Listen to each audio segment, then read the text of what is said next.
नमस्कार, जय श्री कृष्णा, श्री राधे राधे जी। हमारे चैनल हिंदू धर्म टुडे में आपका स्वागत है। आज हम बात करेंगे नमक के उपाय के बारे में। नमक के इस उपाय करने से जीवन के हर कष्ट, हर दोष, चाहे वास्तु दोष हो, चाहे ग्रह दोष हो, आपको तुरंत मिल जाएगी इससे मुक्ति। और माँ लक्ष्मी जी का ऐसा मिलेगा आशीर्वाद कि आपके जीवन में धन आने के सारे रास्ते अपने आप खुलते चले जाएंगे। आप बन जाएंगे धनवान। पूरा परिवार सब लाखों में खेलेगा। सभी परिवार के पास कुछ न कुछ काम रहेगा और काम आता ही रहेगा।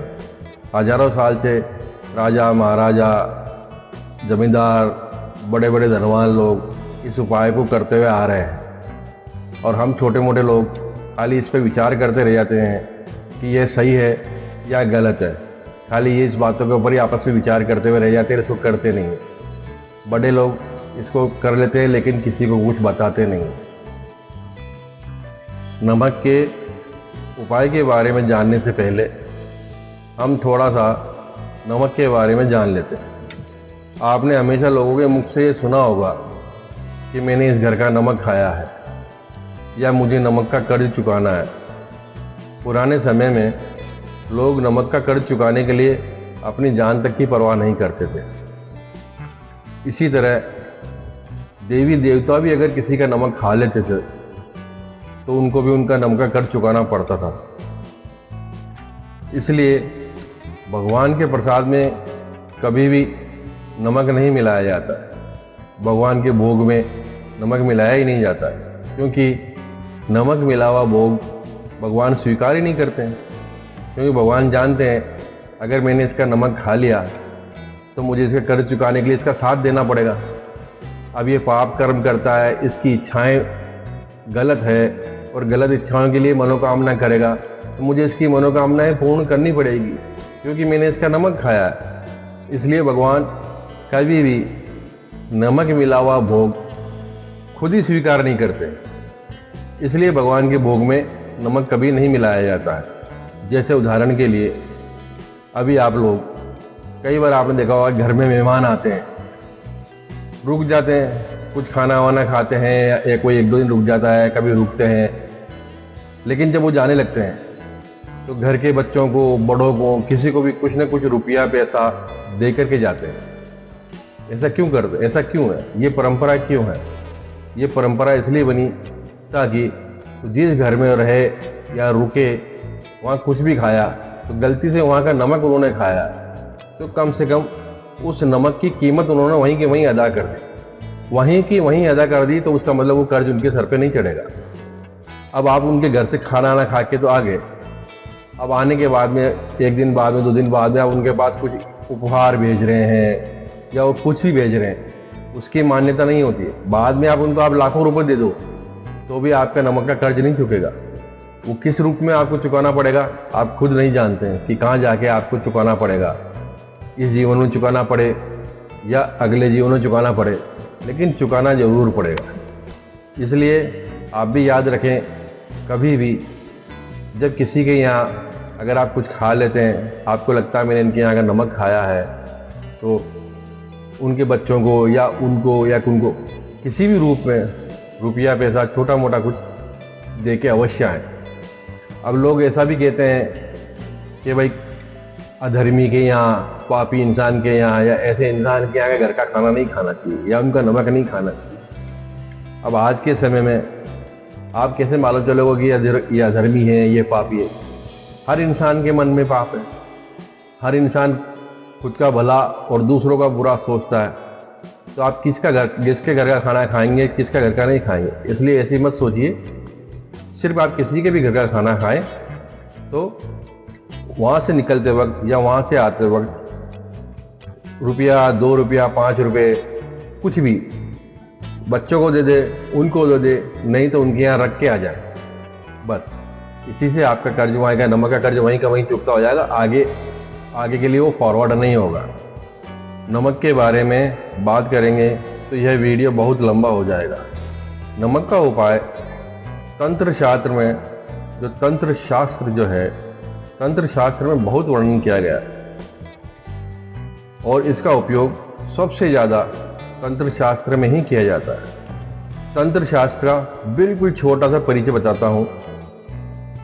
तंत्र का अर्थ होता है विस्तार, विशाल, यह और सूक्ष्म, यानी कि जो छोटा है परंतु है बहुत विशाल। जैसे एक धागे का कितना इतना सा होता है, पतला सा धागा होता है, इतना सा आपके हाथ में आ जाएगा, इतना सा। लेकिन जब उसको खोलने लगेंगे तो वो इतना लंबा होगा कि कितनी दूर तक जाके फैलेगा वो, यानी कि वो विशाल होता जाएगा। तंत्र शास्त्र में साफ साफ लिखा हुआ है कि नमक घर के वास्तु दोष से पूरा सीधा संबंध रखता है और नमक मनुष्य की आर्थिक स्थिति से भी सीधा संबंध रखता है। नमक का डब्बा अगर खाली रहता है तो समझ लीजिए वहाँ पैसा बहुत कम रुकेगा। इसलिए नमक तो सस्ता है, 1-2 किलो एडवांस में मंगा के रख लीजिए। और जो आपका नमक का डब्बा है उसमें हमेशा नमक भर के रखिए और डब्बे में नमक भरने के बाद उसमें 5 या 7 लौंग अवश्य डालिए। कितने? 5 या 7 लौंग डब्बे में डाल के अवश्य रखें। इससे लक्ष्मी रुकती है, धन का रुकाव होता है, फिजूल खर्चियाँ घर की रुक जाती है, या बेकार में जो आपके पास खर्चे आ जाते हैं अनायास कहीं से भी अचानक खर्चे आते हैं, वो खर्चे नहीं आएंगे, धन का रुकाव होगा। हो सके तो इस वीडियो को लाइक कर दीजिए। सफ़ेद नमक, सेंधा नमक, इसको ज्योतिष में भी शुभ ग्रह यानी बृहस्पति ग्रह से जुड़ा हुआ मानते हैं। बृहस्पति ग्रह बुद्धि, ज्ञान और आध्यात्मिक विकास का प्रतीक है और नमक चंद्र और शुक्र का प्रतीक माना गया है। तो शुक्र को शादी, विवाह, धन संपदा, ऐश्वर्य का कारक माना गया। और चंद्र ग्रह जो है मन, बुद्धि, दिमाग का ग्रह है। अगर आपका मन, बुद्धि और दिमाग सही है तो आप बहुत कुछ कर सकते हैं, और यही सही नहीं है तो आप कुछ नहीं कर पाएंगे। नमक की पोटली को घर के मुख्य दरवाजे पर बांधने से घर की आर्थिक स्थिति एकदम सुधरने लगती है। आपने देखा होगा पहले लोग नमक की पोटली घर के दरवाजे पर बांधते थे। यह राजा महाराजा और बड़ी बड़ी हवेलियों पर भी आपने देखा होगा। जितनी बड़ी ज़्यादा हवेली होगी उसके दरवाजे पर नमक की पोटली जरूर बंधी हुई मिलेगी। घर के मुख्य द्वार पर नमक की पोटली लटकाने से ग्रह दोष और घर के जो वास्तु दोष हैं वो दूर हो जाते हैं। साथ ही वैवाहिक जीवन की जो परेशानियां होती है वो भी दूर हो जाती है। ज्योतिष शास्त्र में भी लिखा है नमक का संबंध शुक्र ग्रह से है और शुक्र को शादी, धन संपदा और ऐश्वर्य का कारक माना गया है। नमक की पोटली को घर के मुख्य दरवाजे पर बांधने से घर की आर्थिक स्थिति सुधरने लगती है, धन के मार्ग खुल जाते हैं, घर की दरिद्रता दूर होती है। साथ ही कुंडली में शुक्र ग्रह जो है वो बहुत मजबूत हो जाता है। हो सके तो इस वीडियो को लाइक कर दीजिए। अब नमक का पोछा। जी हाँ, नमक का पोछा हर घर में लगाना चाहिए। पानी में थोड़ा सा नमक डाल दीजिए और उस पानी से घर में पोछा लगाइए। घर में नमक का पोछा लगाने से नकारात्मक शक्तियां का नाश हो जाता है। घर में नकारात्मक शक्तियां रुकेगी ही नहीं। कुछ लोग नमक का पोछा लगाते हैं लेकिन थोड़े समय बाद बंद कर देते हैं। ये नमक का पोछा कभी बंद नहीं करना चाहिए। आपके घर में नमक का पोछा लगा रहेगा, थोड़े समय के बाद में आप देखेंगे घर में चींटियाँ, कीड़े मकोड़े, छोटे मोटे जीव जंतु घर में आना बंद हो जाएंगे।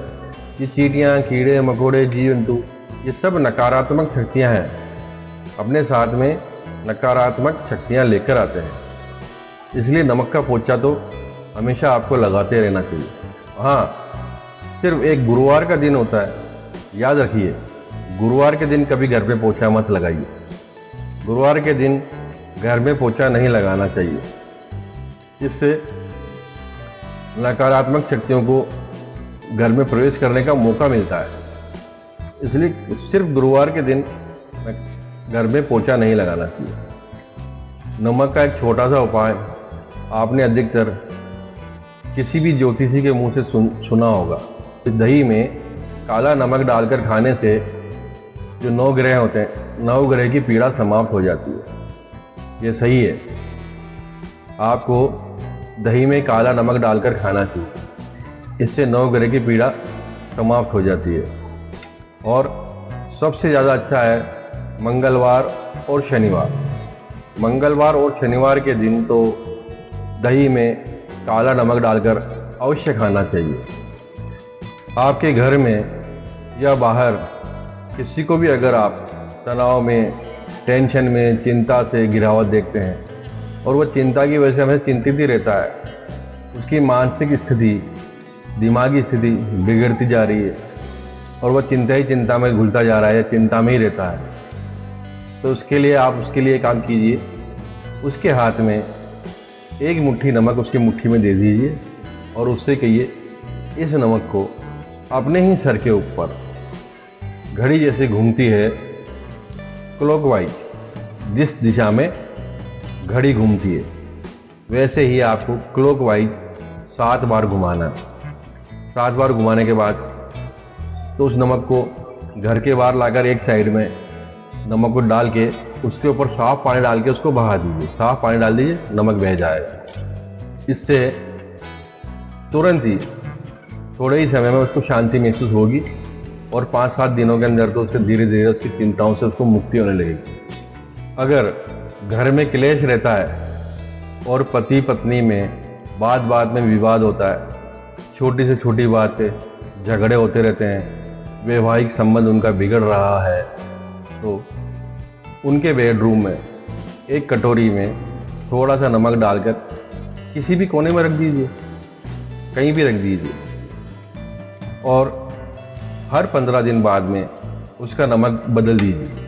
नमक फेंक दीजिए और दूसरा नमक फिर डाल दीजिए। पति पत्नी के संबंध खराब करने के लिए लोग कई तरह से नकारात्मक ऊर्जा उनके घरों में भेजते हैं। जैसे कोई उल्टी सीधी बातें करके भड़काएगा तो वो भी नकारात्मक ऊर्जा ही लेके आते हैं। कोई टोना टोटका करा देता है तो वो भी नकारात्मक ऊर्जा लेकर के आता है। तो ये उपाय जो है सभी पे कार्य करता है। एक कटोरी में नमक डालकर उनके बेडरूम में किसी भी कोने में रख दीजिए और हर 15 दिन बाद में नमक बदलते रहिए। अगर कोई व्यक्ति बहुत लंबे समय से बीमार चल रहा है, रोग बढ़ता ही जा रहा है, दवाइयाँ असर नहीं कर रही है, तो वही एक कटोरी में नमक लीजिए और जहाँ वो सोता है उसके सर के पास वह कटोरी रख दीजिए। कुछ ही दिनों में आप देखेंगे कि जो भी वो दवाई ले रहा है वो दवाइयाँ असर करना चालू हो जाएगी और धीरे धीरे रोगी ठीक होने लगेगा, उसका रोग धीरे धीरे जाने लगेगा और कुछ समय बाद वह ठीक होता दिखाई देगा। यह बहुत अचूक उपाय है। नमक को हमेशा कांच के डब्बे में ही रखना चाहिए। नमक को कभी भी किसी धातु के डब्बे में नहीं रखें, जैसे पीतल, स्टील, लोहा या इस तरह के जो धातु के डब्बे होते हैं उनमें नहीं रखना चाहिए। उसको कांच के डब्बे में रखें। अब लोग कहते हैं प्लास्टिक में नहीं रखना चाहिए। अरे प्लास्टिक तो बरसों से कभी थी ही नहीं, प्लास्टिक अभी आई है और प्लास्टिक ना धातु में आती है और ना ही मिट्टी में आती है, इसलिए प्लास्टिक में रखने में कोई दिक्कत नहीं है, आप प्लास्टिक में भी रख सकते हैं। अगर आपको लगेगी किसी बच्चे को नज़र लग गई है, वह गुमसुम रहता है, कुछ खाता नहीं है, पीता नहीं है, बोलता भी नहीं है, चुप चुप रहता है, तो थोड़ा सा नमक हाथ में लेकर उसको सर से लेकर पैर तक, ऊपर सर से लेके नीचे पैर तक 7 बार क्लॉकवाइज, घड़ी की दिशा में जिस तरफ घड़ी घूमती है क्लॉकवाइज 7 बार घुमाकर बाहर गंदी नाली में बहा दीजिए। गंदी नाली नहीं मिल रही है तो घर की जो गटर है, फ्लश, गटर में बहा दीजिए, क्योंकि नकारात्मक शक्तियाँ जो होती है इनको गंदी जगह बहाने से ये लौट के वापस नहीं आती है, इसलिए इसको गंदी जगह में ही बहाइए। कुछ समय में ही वो बच्चा हंसने खेलने लगेगा।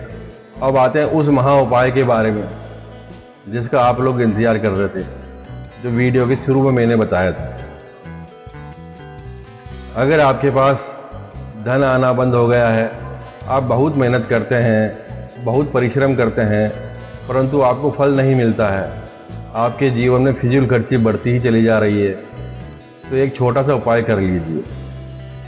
इससे आपके घर में धन आना शुरू हो जाएगा और सुबह ब्रह्म मुहूर्त में या अच्छे समय पे कर लिया तो ये बहुत ही अच्छा फायदा देगा। धन के आने के सभी रास्ते खुल जाएंगे। करना क्या होगा आपको, बुधवार के दिन, कौन से दिन, बुधवार के दिन एक गिलास में गंगा जल डालिए। गंगा जल जो है आपको मार्केट में बोतलों के रूप में कहीं भी मिल जाएगा। आप बाजार से गंगा जल ले आइए, एक गिलास में गंगा जल डालिए और उसमें 1 चम्मच नमक डाल दीजिए। नमक डालने के बाद उसके ऊपर लाल कपड़ा रखिए। लाल कपड़ा रखकर उसको मोली से बांध दीजिए। मोली से बांधने के बाद उसको घर को किसी भी कोने में रख सकते हैं, एक कोने में जहाँ ज़्यादा से ज़्यादा समय आप रहते हैं। अगर आप ज़्यादा समय बैठक में बैठते हैं, टीवी वाले रूम में बैठते हैं, या जिस भी रूम में आप ज़्यादा समय बैठते हैं, या आपका समय सबसे ज़्यादा कौन से रूम में निकलता है, या बस उसी रूम की किसी भी ताक में, किसी कोने में आप उसको गिलास को रख दीजिए। किसी भी दिशा में रखने से कोई फर्क नहीं पड़ेगा, आप किसी भी दिशा में रख सकते हैं। और हर 15 दिन के बाद वह पानी आपको बदलते रहना है। 15 दिन बाद वो पानी हटा दीजिए, दूसरा का पानी गंगा जल डालिए, फिर 1 चम्मच डालिए और उसको बांध के साइड में रख दीजिए। आप थोड़े समय बाद ही आप देखेंगे कि यह उपाय बहुत ही जल्दी काम करना शुरू कर देगा। आपके जीवन में जो भी दोष है, वो हर दोष जल्दी से जल्दी खत्म हो जाएगा। जीवन में धन की वृद्धि होने लगेगी। धन की वृद्धि रुकी हुई है तो धन आना शुरू हो जाएगा। धीरे धीरे आप खुद देखिए कैसे आपके जीवन में धन आने के रास्ते अचानक से किधर किधर से खुल रहे हैं। आप देखेंगे ये तो मैंने सोचा ही नहीं था कि इस साइड से भी मेरे पास धन आ सकता है, ये रास्ता तो मैंने देखा ही नहीं था, यहाँ से भी आ सकता। पता नहीं कौन कौन से रास्ते से खुल के आपके पास धन आना शुरू हो जाएगा। आपको अंदाजा भी नहीं लगेगा किधर किधर से आपके पास धन आना शुरू हो जाएगा और महालक्ष्मी की कृपा आप पर बनना चालू हो जाएगी। और महालक्ष्मी की कृपा के लिए कमेंट में जय महालक्ष्मी, महालक्ष्मी माता, जय महालक्ष्मी कुछ भी कमेंट में अवश्य लिखिए। इस वीडियो को आप जितने से ज़्यादा लोगों को शेयर करेंगे, महालक्ष्मी की कृपा उतनी आप पर बनेगी। क्योंकि आप जितना लोगों का भला करेंगे, महालक्ष्मी उतनी ज़्यादा प्रसन्न होती है। इसलिए आप ज़्यादा से ज़्यादा लोगों को शेयर कीजिए और कमेंट में जय महालक्ष्मी अवश्य लिखिए। जय मातेश्वरी, जय महालक्ष्मी, जय जय महालक्ष्मी।